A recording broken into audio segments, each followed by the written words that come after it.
Hey everybody, it's Spencer. It's been about a year since we made a video. I was on YouTube today. I got kind of inspired by all the comments and decided to come out and make a video.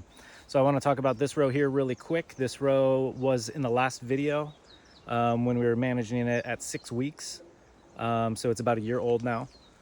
This row hasn't been managed in probably 6 months, so it's a bit neglected. However, things are thriving, things look great. You know, we can kind of just take a quick scan. Lots of vegetation, lots of stuff happening. Ready for management.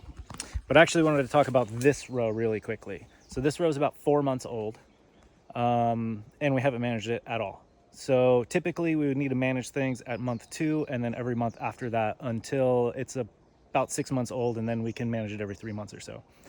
But this row, I didn't have the same sun hemp cover crop seed, so I had to improvise.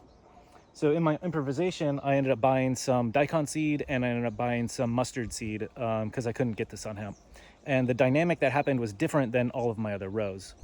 So we can see right here, right, we've still got a little bit of mustard.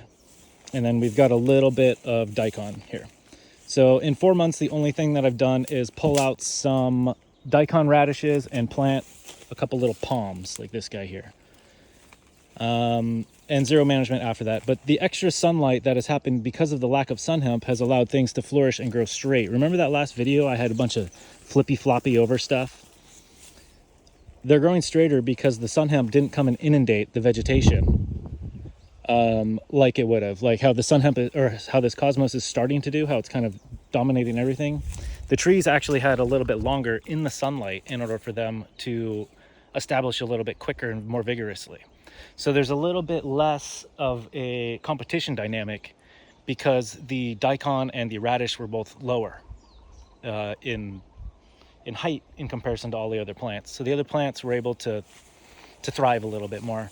So very interesting dynamic. It makes a lot of sense why people grow their annual vegetables in the system, because they're a lower stature plant. Right, stature, not strata that we're talking about. So it's allowed for a totally different dynamic, and it's allowed us to neglect this system a little bit harder, but still going in the right direction. And it's ready for our management now, and I'm going to try and get that on the next video that I create. Thanks for watching, guys. Real quick update.